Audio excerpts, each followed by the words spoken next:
আজকে আপনাদের মাঝে গুরুত্বপূর্ণ একটা ভিডিও নিয়ে হাজির হয়েছি। তো আমার হাতে যে টেলিভিশনটা দেখছেন, এইটার যে প্যানেলটা রয়েছে আপনাদের যদি দেখাই, আপনারা এই প্যানেল নাম্বারটা যদি আপনারা গুগলে বা ইউটিউবে সার্চ করেন কোথাও পাবেন না।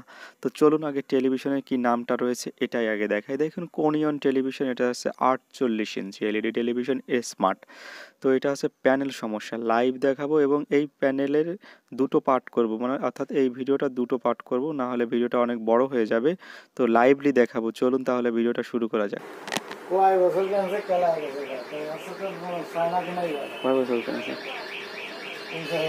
মোটে এত দামি টিভি যদি এই অবস্থা হয়, মানুষই মানে নেই। সাউন্ড কমান, এবার আরো কাপ দেবেন না, জোরে জোরে জোরে জোরে।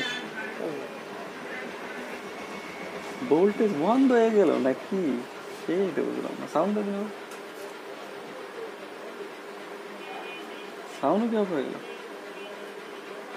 দেখি আবার অন ধরে অন করে দিন, বুঝে নাই এবার সাউন্ড থাকে কিনা তাই দেখতে হবে।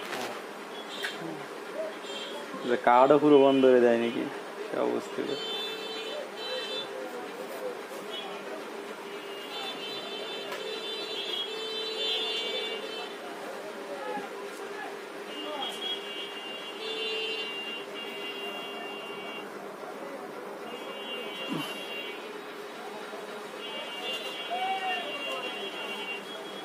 এখন আর অন হবে না, মানে আমার হিট সাথে হয়ে গেছে। হ্যাঁ, হিট হয়ে গেছে, এখন আর কি কিন্তু কার্ডও তো যেন ডেট হয়ে যায়, হ্যাঁ তাই আসছে না।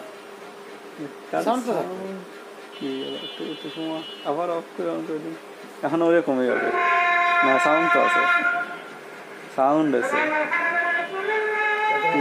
টিভি প্যানেলের ভোল্টেজ অফ করে দেয়, আমার শর্ট আসছে। টিভিটা ওপেন করা হয়ে গেছে যে এলইডি টেলিভিশনটা, আর এটা হচ্ছে সম্ভবত 51 পিনের ডিসপ্লে, মানে এলভিডিএস কেবল হবে। আর এটা হচ্ছে 1 2 3 4 5 6, এটা হচ্ছে ফুল এইচডি। আর এটা হচ্ছে মাদারবোর্ড, মাদারবোর্ডটা দেখুন।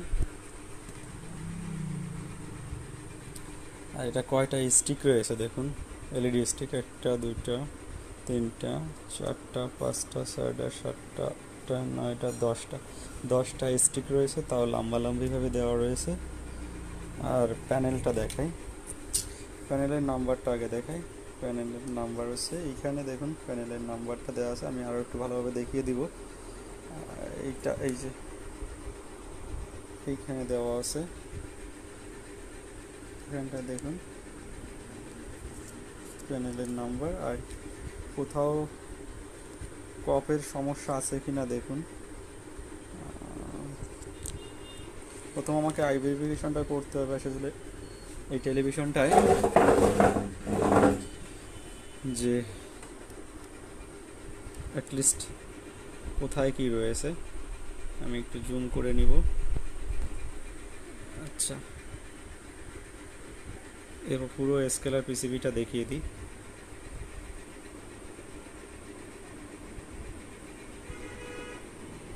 এই ধরনের প্যানেল আপনার সিঙ্গারের ভিতরেও দেখেছি, আর এটা দেখবো আসলে যে এই যে সমস্যাটা একটা সমাধান হয় কি হয় না।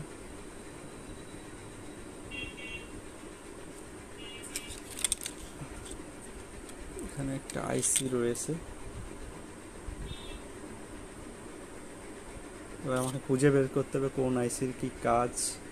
হ্যাঁ, এইটা একটু দেখে তারপরে আমার যে সমস্যাটা এটা তো দেখে নিন আপনারা। কি এই দেখুন, এইটা হচ্ছে প্রপারলি প্যানেলের মডেল নাম্বার হচ্ছে এইটাই, এটা হচ্ছে 48 ইঞ্চি, ঠিক আছে। এটা 42 না 43 না 46 না, এটা সম্পূর্ণ 48 ইঞ্চি, এটা হচ্ছে মডেল নাম্বার। আসলে এইখানে যে মডেল নাম্বারটা দেখিয়েছি এটার সাথে তো আমার শুনি না, এটা জাস্ট সিরিয়াল নাম্বার, মূলত মডেল নাম্বার হচ্ছে এইটা। এই যে দেখুন, এই ধরনের টেলিভিশন কীভাবে কাজটা রেডি করি আর হয় কি হয় না সেটাও দেখাবো।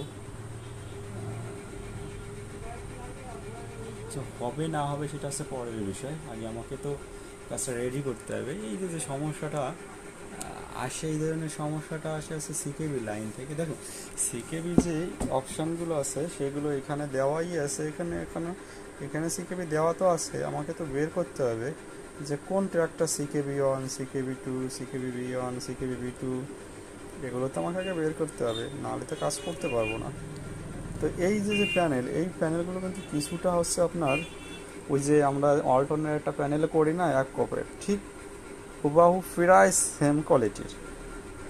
ওই টেলিভিশনের কাজ যারা করেছেন তারা এই টেলিভিশনের কাজও করতে পারবেন। আর এটা হচ্ছে ওনিয়ন, আমি টিভিটা এইটা দেখেন, এইটা হচ্ছে টেলিভিশন, ওনিয়ন তো না স্যার, এটা হচ্ছে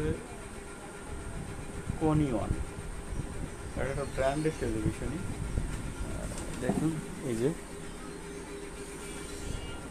এবার আমি অন করে ভোল্টেজটা দেখব যে আসলে ভোল্টেজটা পুরোপুরি বন্ধ হয়ে যায় নাকি আপনার ভোল্টেজ থাকে না পুরোপুরি সেটটা অফ হয়ে যায়।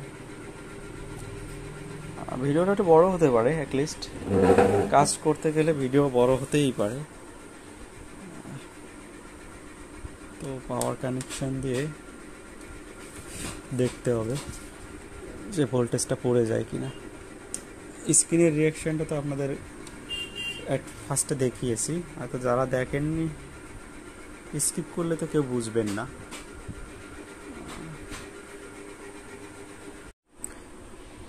দেখুন এখানে টেলিভিশনটায় অ্যাটলিস্ট যেটা আমরা পেয়েছি, মানে এটা তো সিকেবিরই সমস্যা হয়ে থাকে।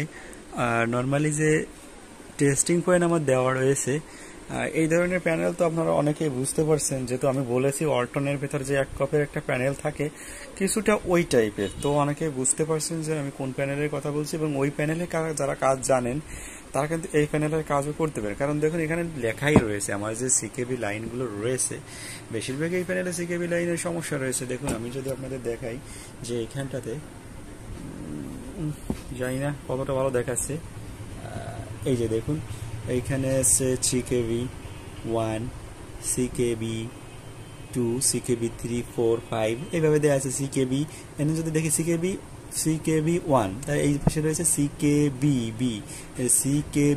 1, আর এটা সিকেভি 1 আর সিকেবি 1, আর তারপর হচ্ছে দেখুন এই যে সিকেবি 2 আর এই যে সিকেবি 2, এই যে তারপর দেখুন সিকেবি 3, এবার সিকেবি 3, এইভাবে সিরিয়ালগুলো দেওয়া রয়েছে। যেহেতু এটা হচ্ছে আমার প্যানেল, যেহেতু আমি উল্টায় রাখছি, এইটা হচ্ছে আমার লেফট সাইড, কিন্তু এটা যদি প্যানেলটা আমি পালভাবে রাখি সামনাসামনি ভাবে, তো এটা হবে রাইট সাইড। ঠিক আছে, তো ফার্স্ট প্রায়োরিটি আমাদের রাইট সাইডে দেওয়া উচিত।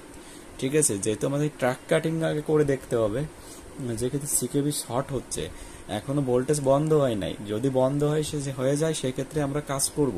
তো এই ট্র্যাকগুলো কিন্তু এই প্যানেলের একদম অপোজিটে এইখানে চলে আসছে। ঠিক আছে, এখানে কিন্তু লেখা নেই, কিন্তু আপনি কিভাবে বের করবেন সেইটা হচ্ছে মূল বিষয়। আপনি সিকেবি বুঝবেন কেমন, যে এই পাশে তো লেখা রয়েছে টেস্টিং পয়েন্ট অনুযায়ী, এখানে কিন্তু আমরা বুঝতে পারবো যে এইটা সিকেবি 1 এর লাইন, এটা সিকেবি বি লাইন, এটা সিকেবি B2, এবং এই লাইনগুলো আমার এই পাশে কিন্তু সেম ভাবেই দেওয়া আছে। কিন্তু আপনি এই ট্র্যাকিংগুলো যদি আপনি বুঝতে না পারেন, করবেন কি, এইখান থেকে আপনি মিটার ধরে, এই মিটারটা হচ্ছে আপনি বার্জার মোডে রাখবেন। ঠিক আছে, তাতে কন্টিনিউটি মোডে রাখবেন, এভাবে কন্টিনিউটি মোডে রেখে তারপর, যেহেতু আমি একা দিয়ে কাজ করতেছি আমি তো দেখাইতে পারবো না, এইখানে ধরবেন। এইখানে টেস্টিং পয়েন্ট রয়েছে, টেস্টিং পয়েন্ট নেই অবশ্যই, এখানে দরকার হলে প্রয়োজনে আপনি এখান থেকে যে লিকেজ আছে, মানে এখানে যে হোল্ড রয়েছে, হোল্ডটাকে একটু ঘষে আপনি প্রয়োজনে, এটা বেলেট ব্যবহার করবেন না, আমি বলবো শেষ কাগজ ব্যবহার করবেন। ঠিক আছে, এক্ষেত্রে আপনার যদি ট্র্যাকিং কাটেন বা আপনি মিটারের থ্রেড ধরেন, সেক্ষেত্রে কিন্তু আপনার অ্যাটলিস্ট কি বলবো, মানে আপনার কাজ করতে সুবিধা হবে। বেলেট ধরলে দেখা যায় অনেক সময় হাত ফসকেই কপ কেটে যায়, নাহলে প্রিন্ট উঠে যায়, বেশি ঘষাঘষি করলে প্রিন্ট উঠে যায়, এইটা হচ্ছে মূল প্রবলেম। ঠিক আছে। তো এইখানে ধরবেন আর হচ্ছে এইখানে এক একটা করে ধরবেন আর এইখানে এই মাথায় ধরবেন, দেখবেন এইখানে আপনি যখন কুল টেস্ট করবেন মিটার থেকে তখন ভার্জান মোডে চলে আসবে। কিন্তু আমি যে কাজগুলো করবো এই কাজগুলো কিন্তু আপনাদের বলে দিচ্ছি, আমি হয়তো ভিডিওতে এইভাবে দেখাতে পারবো না, কারণ একাধে কাজ করবো আর একাধে ভিডিও করা কখনোই সম্ভব না। আমি আগে সাকসেস হই, আপনাদের দেখাই, কিন্তু কাজ আমি যেটা বলেছি এটাই করব। এখন লেফট সাইড কাটবো না রাইট সাইড কাটবো এটা হচ্ছে বিষয়। তো এটা আমাকে একটু ভেবেচিন্তে কাটতে হবে, আমি কত সময় প্যানেলটা চালাবো এবং ভোল্টেজগুলো মেজার করব।